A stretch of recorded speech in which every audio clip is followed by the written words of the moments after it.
Welcome back to the Smarter Marketer podcast. I'm here today with Dr. Jemma King. Jemma, welcome to the pod. Thank you for having me. This is going to be an exciting one. So I saw Jemma on stage at South by Southwest back end of last year in a panel discussion with one of your clients, double Olympic gold medalist Shayna Jack, as well as the founder of Sleep Aid. And the panel itself was very much around sleep, but it started to branch out into other areas relating to workplace stress and business decision making and performing under pressure. And I think so many of the points on that panel kind of got me thinking. So I thought I'd try to get Jemma on the pod, and you said yes, I'll do it. We've managed to kind of coordinate schedule. So by way of introduction, through her firm Biopsych Analytics, Jemma works with high performing companies, teams and individuals in ways to reduce stress and burnout, decision making under pressure, as well as getting the most out of teams. You've worked with a very broad range of kind of individuals and organisations, but including the Australian Olympic Swim Team, the Australian Defence Force, McKinsey, Atlassian, and many more. And I thought it'd be awesome to get you onto the pod because I think so many marketers are dealing with pressure, change, burnout. It's been a challenging couple of years in the industry, and I think all the change will continue to make it more so. So it'd be awesome to get you on the pod. And I think we're chatting off air just around kind of, I guess, your perspective or how you got into the space and probably coming at it from a slightly different viewpoint than many. So I thought, like, can we just talk a bit about your journey and starting Biopsych Analytics and how we kind of came to be in this space? Well, it was purely accidental. And I think, like a lot of people, like the journey was squiggly. There wasn't just this trajectory where I was set out to be doing this job. And so I, did the right degree and then, I had a plan. It was, I was stressed. And so I was at uni and I went to do honours and do a PhD, and I was like, what should I study? And what most academics do study what they're not very good at, managing stress. And so I was just really lucky to work with these populations like the Australian Special Forces, and then I got asked to work with the Olympic Swim Team and the Australian Institute of Sport, and then McKinsey was like, come and work for me. And I was, it was just serendipity that everybody was stressed at that moment. It became super interested in that topic. Yeah. And so I was kind of dragged into it. I thought, well, I better get a business. And, funnily enough, I have a business degree, but when it came to things like ABN and, all of that practical, how to run a business, do your tax, BAS statements, I had no idea. I could tell you all the complex theoretical frameworks around leadership, management and business, but like totally useless when it came to the practical stuff. So my business partner was very good at that and sort of does the back end, and I do the front end, sort of creative, looking at the research. I do lots of research. So my business is really about bringing and educating people with practical, implementable, science-backed strategies on how to manage stress and operate better in their environments. And I actually do a lot of my own research.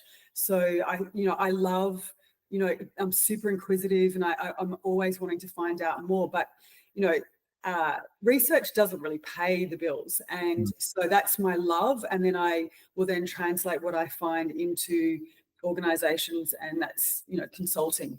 So I'm a sort of a hybrid researcher / consultant. It's kind of awesome though, isn't it, to be able to kind of have a foot in each camp, still have a foot in the kind of academia and research and probably the stuff that probably in your DNA to some extent, and also have that practical real world, both from a, I guess, financial viewpoint, but also in terms of implementation and kind of being out there in the field, which is kind of cool. I mean, it's super rewarding. I get people come back after, I might have taught them years ago, and they're like, that thing you told me was just instrumental in me being able to get a promotion or manage my family life as well as, a really stressful job.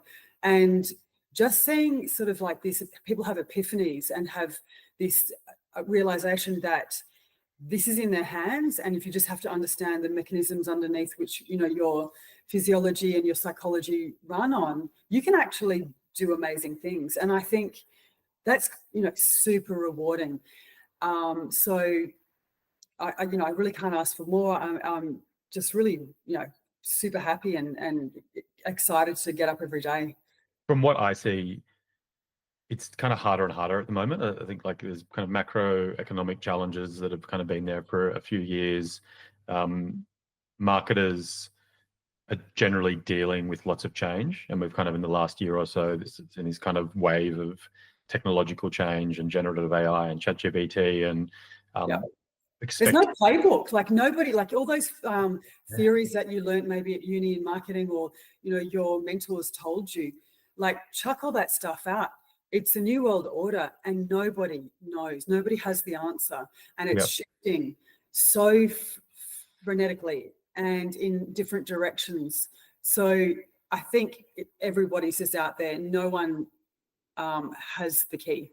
Yeah, and change is hard, right? And it's scary. And I think marketers are under so much pressure. In-house marketers are kind of dealing with external stakeholders, pressure from above, trying to keep their team going and Yeah. trying to keep on top of the change. Like, is that I something that you're? before, I said stress is kryptonite to creativity, and marketers have got to be creative. Like that's one of their, critical skill sets. And when you're under pressure, you don't have a formula. You have made several mistakes in the last, campaigns or whatever. It is terrifying. Mm, And I know that uncertainty is actually more painful and stressful than known negatives. mm, So you're better off knowing that's bad than having uncertainty in life. Certainty causes enormous amounts of stress. So yeah, I really do feel really sorry for people who are trying to lead or trying to, make their way in the world in this crazy world at the moment. mm. What kind of what practical strategies you're working with team? I think the themes I kind of went through there are probably not distinct to marketing, right? They're probably more applicable to all kinds of teams and businesses. Like, what are the kind of practical strategies that you kind of work with teams to try to implement in terms of managing stress, managing burnout? Yeah, I think that what I always teach is my foundational, educational element is you cannot expect to lead others or organization or campaign or anything unless you first manage yourself. Mm, So if you haven't got your, as you can say, proverbial shit together, there is no way that anyone's going to be convinced by you, trust you, want to be led by you, or pay you big money if they can see that you aren't even coping in, just the basics of your life. And what does that mean? Like, are you turning up a bit disheveled and tired because haven't got your sleep sorted? Are you, out of shape, overweight, underweight? Are you engaging in dopamine enhancing behaviors that are probably not advantageous, like drinking, taking drugs, whatever it is, vaping, whatever? mm, Do you have fractious relationships? Are you not coping with your primary, significant other? Do your kids still talk to you? Do you have a formula? Have you got exercise, sleep, diet, time off sorted out? Do you know what you need to be a high functioning individual? And mm, if you said no to any of those questions, that would be my first place to start, is start with yourself. Start with your physiology, your psychology, your primary relationships, and then you can have effect. Then mm, you can be creative. Then you can be the type of person that people want to listen to, pay money, lead, be led by. And I think people get that wrong. They think that might be there's something external out there that I need to get, give, do. And once I've got that, then I will work on myself. But people kind of get a vibe off you. People, when you walk into a room, they may not know exactly what it is, but people have this subconscious feeling around you, like, I don't know, there's something off about that person. mm, I don't know what it is. But when I'm risking, a big campaign, a big, contract, or, a big budget, they just go, I don't know, maybe I'll give it to that other person. They may not look as like exciting or creative, but they look a lot more stable to me. mm, And I think because everything out there is so unstable and so chaotic, people want stability.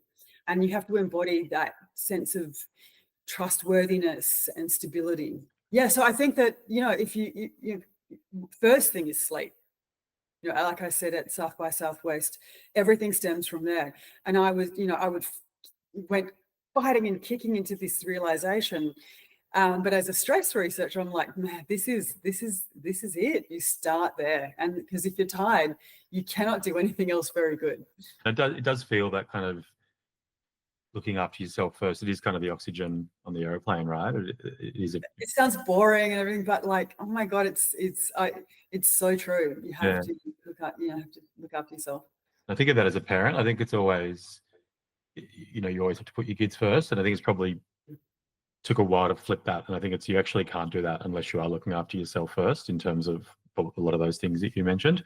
And it actually then puts you in a better position to be, better with kids and better with your friends and better with key relationships. Can we talk about sleep? Because I think it's, I think I attended that session because that actually is something that I probably for the first, given my age away here, but probably first, 35 years of my life, I proudly was a, 4 or 5 hours sleep per night, and kind of, we'll sleep when we're dead, and it's a waste of time, and all those. It was like a badge of honor, wasn't it? It was like, I've only had 3 hours sleep. Now. Maybe I had the sleep gene. That was always my perspective on it, and probably the last 5-6 years I put a lot of effort into it, and it's but yeah, can we talk about it? Because I think the science that you went through at South by Southwest, and also practical advice and tips, and how it does set you up for the next day, right?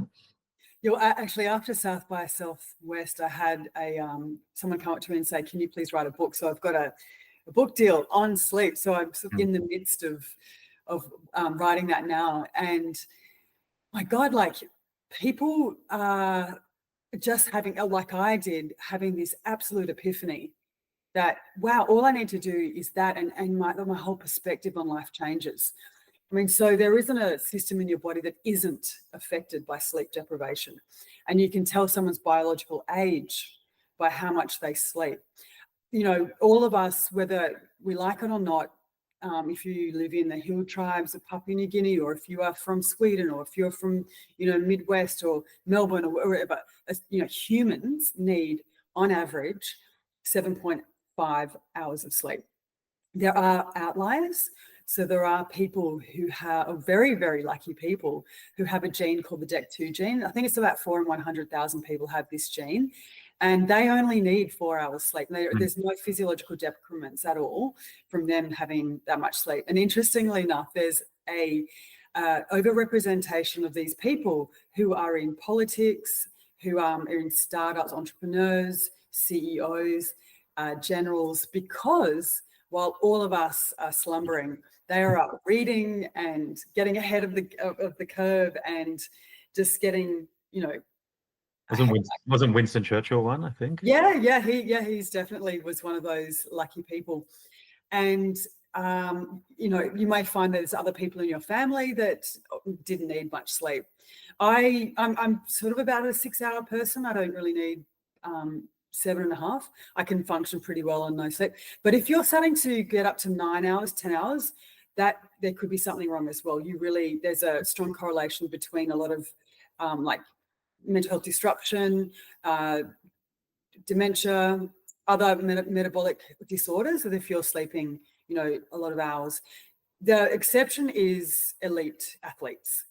So there's a correlation between sleep and success. And I always ask, do you know what the greatest number one predictor of athletic success or team athletic success is? Do you know what that is? The greatest predictor? Well, it's injury prevention. Yeah. What is it? It's availability is the best ability. Yeah. So if you're more available and you're not injured, you've got a greater propensity to win. And the greatest predictor of injury prevention is sleep. Actually, deep, slow wave sleep. So yeah, if you want to perform at a high level, particularly athletically, or any type of sport, you have to get sleep, because there are certain really important parts of your sleep architecture that are coded for cellular, muscular, bone regeneration, repair. And if you don't get that, which is the deep slow wave sleep, and most of your deep slow wave sleep is in the 2 hours before midnight. So if you're not getting that big chunk of replenishing sleep, it's very hard for you to replenish, repair, and therefore be available. Mm. So, yeah, there's that old wives' tale: every hour before midnight's worth two after. So I've never heard that. Every night, every hour before. Yeah, interesting. And but then it probably would be supported a little bit by science. Is that right, with the slow wave? absolutely, Yeah. yes. So that's why shift work is so dangerous, is because if you're not getting that, that replenishing sleep before midnight, it's very, very hard to get it back. You have to train very hard. You have to have your house set up. You have to have your life set up.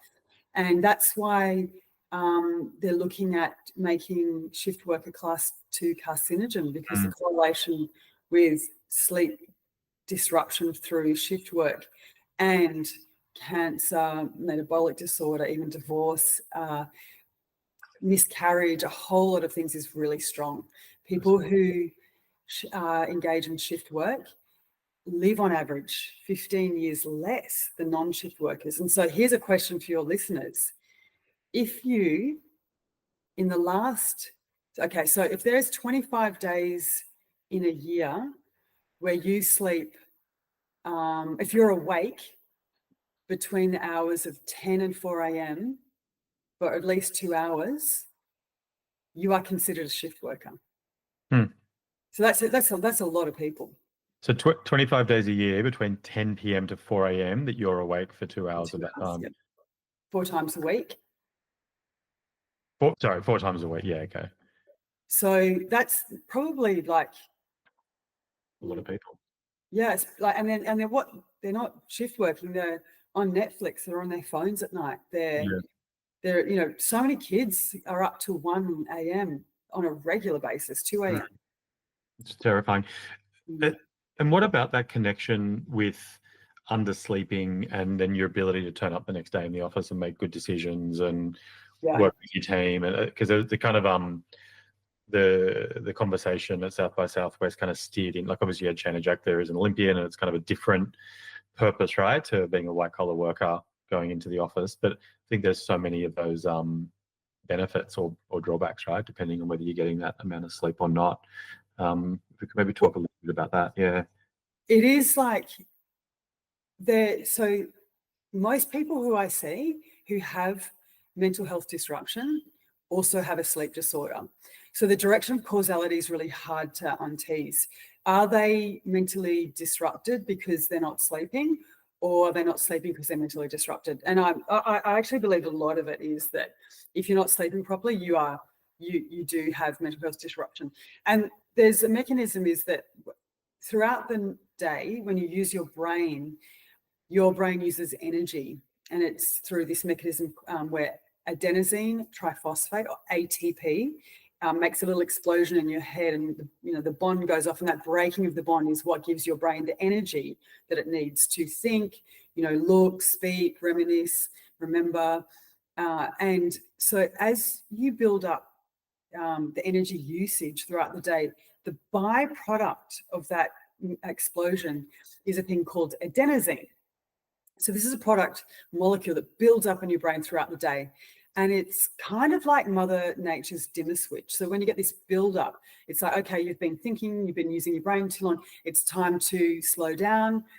And we know that product, that adenosine, actually gives you this impending sense of doom. We know this because adenosine is also used as heart medication for tachycardia. And so when the doctor has to administer adenosine, they'll often take the patient's hand and say, don't worry, you are not going to die. It's just this medication. So people think that it's like overwhelming, like the world is about to end. And there's only one way to get rid of that adenosine, and that is through deep, slow wave sleep. It kind of flushes your brain out. So throughout the night, you get these pulsatile movements of cerebral spinal fluid that sort of flushes, like these tubes and cells, and it kind of like pushes out all of the byproducts and all the buildup. It's all of the gunk. It's kind of like gurning or street sweeping on your brain. Yeah, and so if you get to work in the morning and you haven't done that, you haven't cleaned your brain out, you will come into the office, you'll feel overwhelmed, you'll be looking for problems, you'll feel like you don't have the resources for the day, you'll be irritable, you will be reactive, you'll be suspicious, you'll be anxious. And that is that's no state to be making really good decisions, being creative, being open, collaborative, having psychological safety in your team. And I know I was working with one of the bosses from a big global manufacturing organization, and he says he wakes up in the morning and he looks at his Whoop device, and if he is in the red, meaning he hasn't had enough sleep, he won't have important conversations, he won't have meetings which critical decisions have to be made, because he knows he's in the wrong headspace. And that's why I love measuring sleep, is because we might think that we've had a great sleep and we wake up and we've actually missed out that significant part of our sleep architecture. And we think, we like to post-rationalize. We like, I feel like crap. It's probably I hate my job. It's probably I hate my boss, my partner, my team. When actually, you've just got a brain full of adenosine and you feel like crap, and you're making it about everything else when you just need a really good, hearty sleep. It's fascinating, isn't it? And it's just like the body is wild, and it is amazing that it kind of makes sense, right? We would have this almost self-protective mechanism to kind of slow the brain down, right? But at the end of the day, it's like you can't keep going. We need some device to kind of to protect you, right? So you don't kind of overheat or whatever a hard drive. It is interesting. You mentioned Whoop. Like, I'm aware of Whoop, and I think it probably maybe cause and effect. I'm not sure which, but getting the Whoop device is interesting. Like, I would go to bed at 10, wake up at 6 and go, I've had 8 hours sleep. You get the Whoop device and you kind of realize, hang on, that's actually not true. And some days it is true, but some, Whoop will measure how long it takes to get to sleep. It gives you the breakdowns, right, of light sleep and SWS that you mentioned. Yes, light sleep, yeah. And it kind of categorizes certain parts into deep sleep, and it gamifies it. And I think that which doesn't get measured doesn't get done, right? And actually starting to, so now it is a matter of, often you've got to be in bed for 8.5 hours to get, 7 hours and 45. Or I think that's so fascinating, the idea of not making, and for those that wear Whoop, they'll kind of know what a red kind of reading is and what a amber and green, but the idea of not making big decisions, just even the idea of putting yourself into the mentality of, okay, I'm not actually going to perform very well today. That's okay, but at least I'm aware of it. As opposed to just being foggy and grumpy all day, There is, I mean, like for elite athletes and for people who have no choice, have to perform, I do train on the importance of not getting, not conflating sleep deprivation with sleep deprivation anxiety and giving themselves a double whammy. So I know that negative mental rumination is extremely metabolically expensive. So if you wake up, so there's a lot of athletes that don't like looking at their metrics because they get so frothed up about it and they get worried about it. Where, okay, you have to understand that if you have one night of bad sleep, that if you're a fit and relatively healthy adult, you're going to be totally fine. You not having sleep, then overlaying sleep deprivation, anxiety on top of that is conflating it will actually create more negative outcomes than if you just go, what, I feel actually pretty good, and you look for evidence that you feel very good. And so you have to be very careful. I mean, sleep deprivation, second night, third night, then you're running into significant trouble, and you will not be making decisions. You'll be reactive. Your risk-taking profile will change dramatically. There is decrements, but one night you've got to understand you're going to be fine, and you don't get anxious or neurotic about it. But yeah, just on the Whoop thing, I really think if you don't measure it, you can't move it. And yeah, if you are okay with looking at your data and you do have that sort of mental discipline, and then you feel like you've got agency over your life, I think it's a really good idea to measure it. And you don't have to wear Whoop all the time. I think that once you realize that, what are the things that really ruin your sleep? What are the foods? What are the activities or the modalities? Alcohol. You can get this sort of boundary limitations framework. You go, okay, I'm okay if I have 2 glasses of wine fairly early in the night and I don't eat meat at night, I have my protein at time, or if I do this massage or I meditate, and you can kind of work out your formula like in a very scientific manner and do little mini experiments on yourself. Once you work that out, you don't need to have it on all the time, I think. And you really do, like as a sample of one, I think it probably has been the biggest thing that has had me cut back booze, right? Not all booze, but just that you sleep so badly. And it's not even drinking a lot. You might drink like 3 or 4 glasses of wine or whatever on a night, and it just screws your sleep. And one or two, and it's maybe you're okay. And obviously none's better than some, but it's I think just having the numbers, it's not just this kind of subjective feeling anymore. It's like, no, actually, if I'm drinking on a weeknight, it will mean I wake up feeling pretty bad. And well, the numbers will say that I'm pretty bad. It's kind of, yeah, and often like you can see you have your heart rate variability changes for up to 3 days. Yeah, I mean, I'm very sad about it because I do love red wine. So I've been trialing out, Merkel, which is that prebiotic from that sort of metabolizes the alcohol before you get absorbed.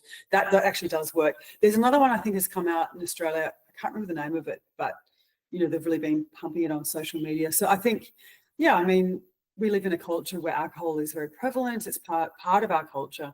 So, I think you need to work around it, but really understand alcohol is incredibly detrimental to your performance and sleep. 100%. What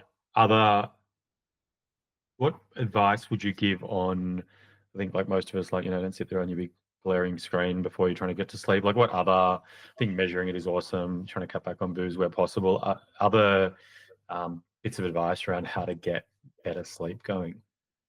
Yeah, so I mean, you've got to give yourself a framework as to why you want to do it. Like you have to have, experiment and gone, wow, I got into bed at 9:30, and like sort of take note of how well you performed the next day. So you give yourself like that psychological reward. Yeah, I know this is important to me. So you just have to, if you're not disciplined yourself, you've got to look at what is keeping you up at night, and often it's like your phone or Netflix or just sitting on a couch and just going off into another dimension watching a movie. And so when I was doing my PhD, it was so stressful that was the only time I really sort of got into watching Netflix. And I'd be like, it'd be 1 o'clock in the morning. I'd be like, oh, it's like a junkie. One more episode before you knew it. I'm like, oh my God, I've had to get up and lecture at 8 in the morning. And so I created this way to create discipline in my life when I didn't have it. And so I got one of those plugs from IKEA that has the timer in it. And so I plugged in my modem into that timer and I set the timer to go off automatically at 9:30. So these streamers, they know exactly how to hit your dopamine system. So the last part of what you see in a show will be a cliffhanger, and it'll just roll straight on to the next episode. So you kind of like, unless you're super disciplined, before you know it, you're into the next episode.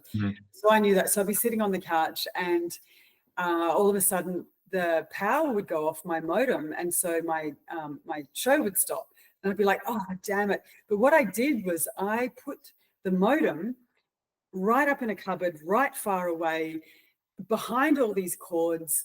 And in order for me to get up to that cupboard, I used to have to drag a little step ladder, and actually kept the step ladder in another room. So for me to get up and turn the Netflix back on, there was these multiple steps. And by the time I got dragged, this thing sort of stood up and tried to turn the motor back on, my adult brain would kick in and say, stop it, go to sleep. Okay, so I would really recommend putting these steps in if you can't be disciplined, and just until you train yourself and, keep things out of mind, out of sight. My phone turns to a dark black and white grey at a certain time so that it doesn't look so interesting. I keep my phone somewhere else. I dropped the lights in my house of an evening, so I've got only warm lights, nothing overhead, because if you get overhead light hitting the bottom of your retinal cells, after 10 o'clock, it does send a message to your habenula, then to your pancreas. and the next day you'll be more hungry for salty, sugary, fatty foods, and you'll be slightly pro-aggressive. Because basically your primitive brain's thinking, okay, what are you doing out of the cave, late at night? There's only two reasons that humans really would stay up at night, out of the cave, and that'd be hunt or be hunted. And those require stress hormones. So if you're getting light from above, your brain will start to produce stress hormones, which completely ruin your sleep. So trying to minimize all of the excitatory information coming into your eyeballs, light, sounds, noise, in the lead up to bed. We know that if you are a little insomniac, a 40-degree centigrade hot bath 1 to 2 hours before bed counterintuitively will help you drop your core body temperature by 2 degrees. So in order for you to get into deep, slow wave sleep, your core body temperature needs to get down by 2 degrees. And so if you counterintuitively heat up your body, you'll drop quicker. So it's sort of vasodilating, and it does make you sleepy. So yeah, that's really interesting. Yeah, meta-analysis. So there's all those things that you should avoid. Sugar before bed. Whoop data says that if you eat sugary foods in the before bed, you're going to sleep on average 26 minutes less, because it's kind of like putting fuel in the furnace. You are like increasing your metabolic churn, your resting heart rate goes up, and your gut biome gets activated. So don't eat sugar before bed. Don't have that ice cream. Don't have those chocolate or whatever. Have nuts which has tryptophan in it, which is a precursor to melatonin, which is the sleep hormone. So, I mean, there's heaps of things you can do. Don't play games. Don't play any fighting games, computer games. Yeah, watch what you're putting into your eyeballs. Is it excitatory? Does it make you angry? Does it make you, sad? Yeah, be careful. Read a book. It's awesome stuff. I mean, if you hadn't already said it, I was going to say you need to write a book on this topic. Yeah. It's great. After sleep, like what's the next big lever, like around stress? What are the things, like what do you see? So once you've got your sleep sorted, you can really control like mental rumination, the directions of your thoughts. It's not like your thoughts are thinking you, but I don't know which comes first, depending on you, but I think diet and exercise are almost, head to head. And I think that I see, wellness and flourishing as a formulaic approach. So there will be sleep as the primary lever, then there'll be exercise and diet, then there'll be, relationships and your environment, like your significant other and the environment that you live in, and then there's work and finances. And at any one time, none of those levers are going to be on green, right? You're going to have to manage them according to the context of what is happening in your life. And so you can't get really strung out about not always eating really well, or not always exercising enough, or not seeing your friends or enough, because these are, as we're adults, it's really hard to have all of them on green. There are people who do it, but they're often like super neurotic and annoying. And those people just like, and the stress that they generate, I've got to be in bed now. I can't eat that. No, I can't talk to you. Or, I need to run 10 Ks before lunch. Like the stress that causes, I think can counter interact with all the good that you're doing. So you've really got to, anytime you feel cortisol, anytime you feel adrenaline because you're not reaching your diet, exercise, or sleep goals, just know that cortisol is probably much worse. And so can you unpack that again? So if cortisol being, that's the stress hormone, the primary stress hormone. So I think always try to have sleep consistency. So getting better around the same time. If you're going to do anything, go for that one. If you then diet and exercise become, head to head. I really think you should move your body. You really need to be, getting inside your muscles, your long skeletal muscles. Anytime you pull or like have movement in those skeletal muscles, you produce proteins called myokines. Now, these are anti-anxiety, antidepressive proteins that make you feel amazing. It's Mother Nature's reward for running, moving. And so I really strong, even if you're at work, get like a hand grip, do dips while you're standing there, lift your ankles, like do calf raises. So I think movement of your body, it also helps your lymphatic system, push fluids through, just any type of movement. And then diet, for me, I don't have anything packaged. I don't eat sugar and I don't eat wheat.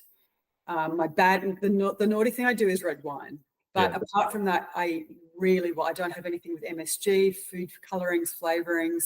I really like, if it's more than 2 degrees from its natural form, I typically don't eat it. And what advice do you give to people? Because I suspect this has been a lifelong pursuit for you, or decades of like one percenters, right, to get to this point.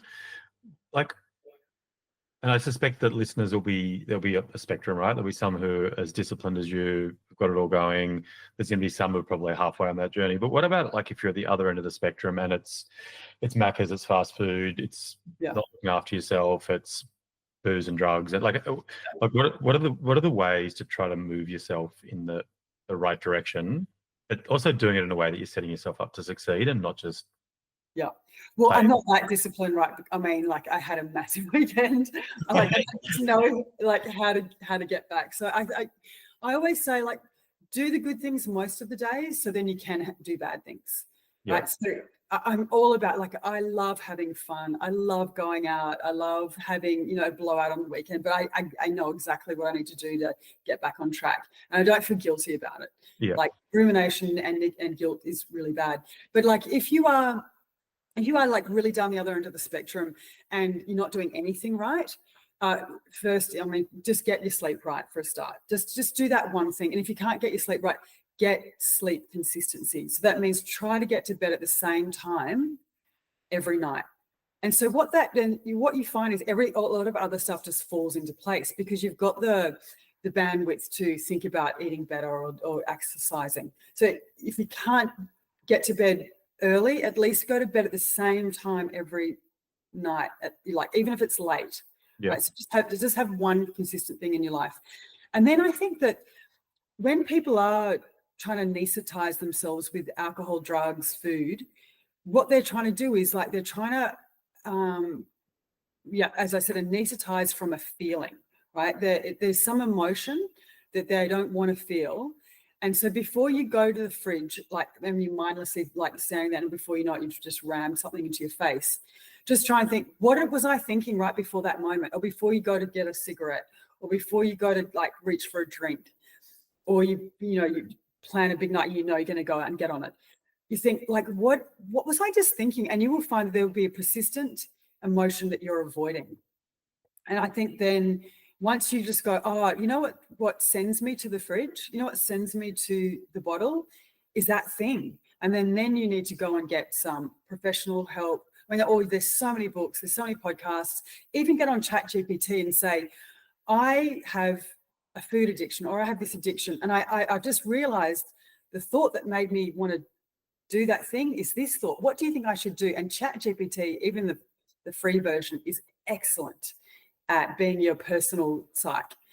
Will it generally be a consistent emotion that's driving that impulse or that desire, or will it jump around?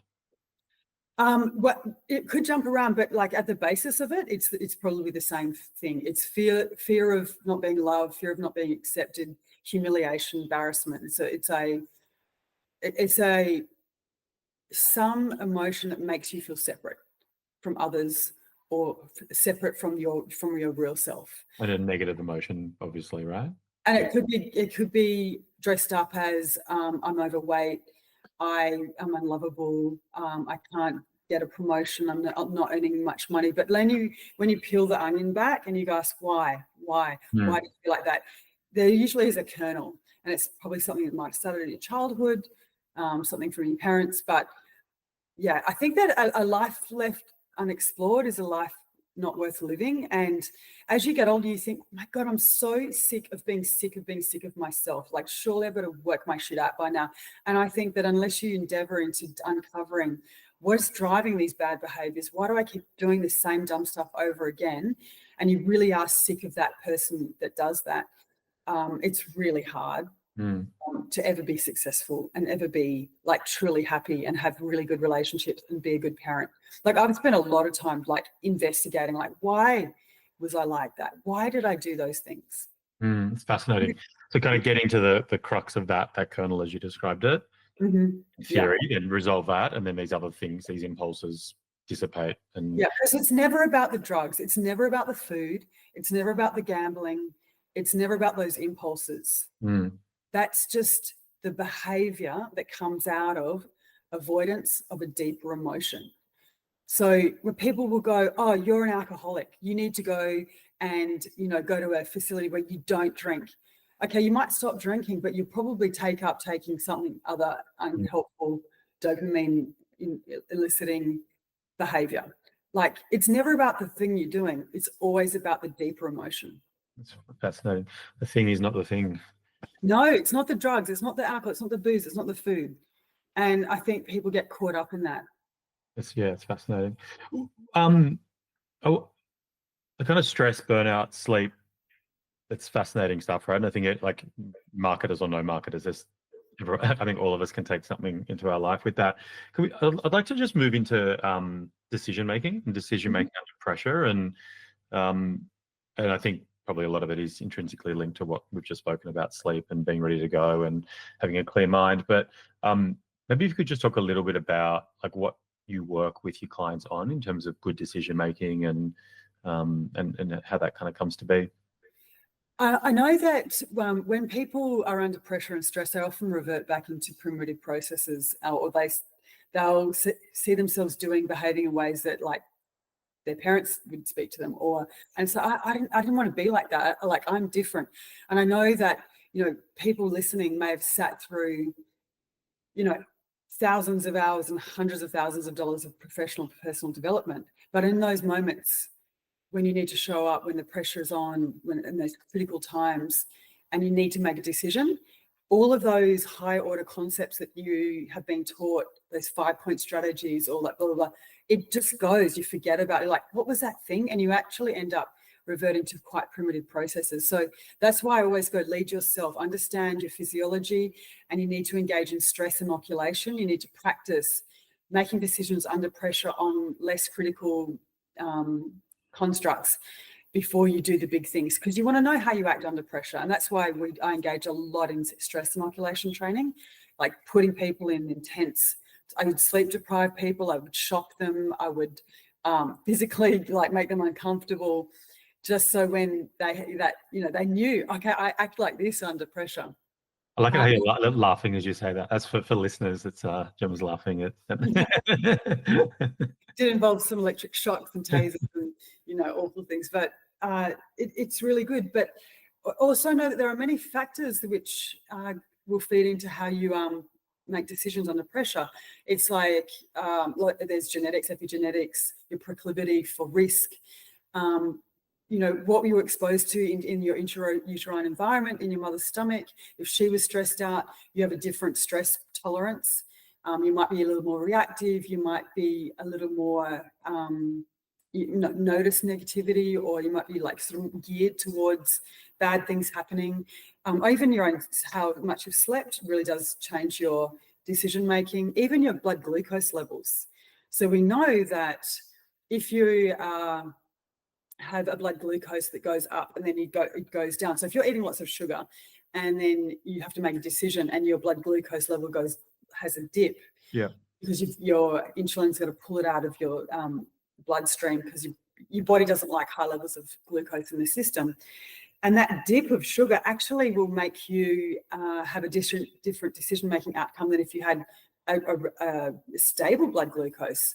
But in fact, there's this really interesting study where they got people they gave them voodoo dolls, 300 couples, and they gave them voodoo dolls and pins.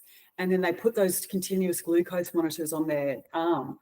And they said, every time your partner pisses you off, put a pin into that voodoo doll. And so you could imagine at the end of 6 weeks, they sent these voodoo dolls back in and there were, pins everywhere. And then they looked at their blood glucose levels, and then it correlated. The more dips they had, the more pins they had. So your what you eat actually determines how pissed off you are, or like how good you are at making rational decisions. So that's a big thing. But also, you need to really get educated, like, and always before you make a decision, look at the other side. Don't always assume that you have, enough information that you are right. Always test your assumptions. Always say, like, have a dissenting, little angel on your shoulder and a devil on your shoulder, and go, if I was to argue against myself, what would I do? And use ChatGPT or whatever platform you use, but argue against yourself. That's what I always say about decision making.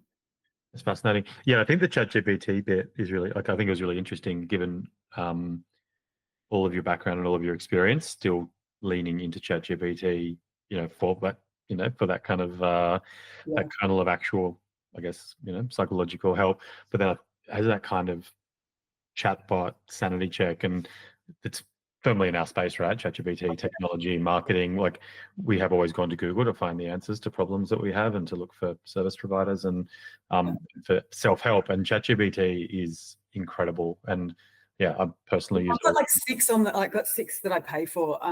I've got all of them, and I'm constantly testing them every day to see which one's better for which functionality. And like it changes every day. And so I think you've just got to be on top. In fact, I did a keynote, like what do we need in a world that's going to be AI driven?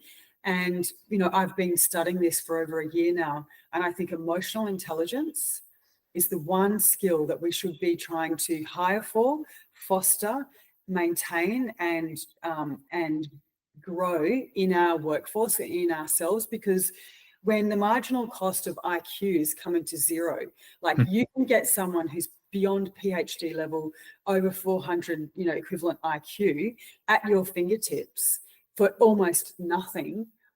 Like where are we left? Like what's left to do and be is nothing but human. And what are those human factors? It's emotional intelligence, the ability to understand, perceive, use emotional information and data to create teams and create psychological safety, understand the human condition. I mean, AI is getting very, very good at it, but if I was going to do anything, I would teach my kids emotional intelligence. And how do you do it? Like if you're working with a client and it's a complex team and you've got politics and all those things going on, like what are the pillars that you try to lean on in terms of like emotional intelligence? And I think some people, it's more innate to some than others, right? Like how do you try to foster that and encourage it to grow? Well, just understand it's a thing, and that the most successful people, though obviously they have high IQs, but they also have the combination of high IQ and high emotional intelligence. So for those that don't know what it is, so I did my PhD in it, but that was one of the factors. Emotional intelligence is the ability to perceive emotions in others. So that's micro expressions, understanding someone's lying, understanding their body language, their vocal intonation, just like being able to look and see someone and go, oh, okay, there's something going on in there. And then also emotional perception of yourself. So understanding like when you can start to feel your heart racing, when you feel like your emotional landscape is starting to shift within yourself, and knowing that that's happening. The second is then understanding why, like why would I have this emotion? Understanding that emotions transmute, blend, and they then turn into something else. So you can have 2 seemingly opposing emotions exist in the same person at the same time. So you can have, you can be sad or happy at the same time. So that would be, I am reminiscing about my wonderful time I went to the beach with my grandmother, but she's dead. And that becomes happy and sad becomes melancholy. And understand that there's a complexity in emotions, and that you can almost read the future. If you know that person's got that emotion, then that happened, well, they're probably going to end up there. So it's almost like crystal ball reading, incredibly important. Then there's using emotional data to make decisions. So when you've got AI, it can give you like, oh, this is probably what's going to happen. But then if you add in the emotional data to a situation, you go, well, it's probably going to end up like this, because you understand, and then you're using those to make decisions. And then the most important part of emotional intelligence. And I think if you're going to be successful, if you want your children to be successful, if you want your team to be successful, this is the most important skill that you have to foster, and that is emotional regulation. Emotional regulation of yourself, knowing how to down-regulate yourself or up-regulate yourself in those critical moments, but also being able to regulate your team. Your team's flat, they're tired, but you've got to get this stuff done. How do you bring them up? Or your team's bouncing around, everyone's being silly, and you've got some high attention to detail tasks to do. How do you bring them down? This is the most critical skill out of anything: running teams, leadership, parenting, being healthy, being disciplined, is regulating your own emotions, because that's the thing that drives people. Emotions drive people, data doesn't. Do you have, because I think we could probably do a podcast, we could do 10 podcasts on the topic of emotional regulation. Yeah.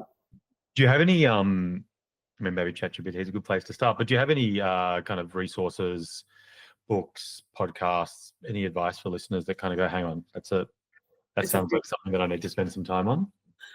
I should know, but I mean, I've just read so many books and papers, I can't even pinpoint one. So, and I think also not deep scientific, you know what I mean? I think probably what the level we're at versus the level you're at could be two quite different things, you know? If you look at Diary of a CEO, Mark Brackett, he's from Yale. So he's really famous around emotional intelligence. He does a lot of stuff with schools. Yep. So yeah, Diary of a CEO, Mark Brackett, Dr. Mark Brackett. So Daniel Goleman was kind of like the guy who brought EI out into the public.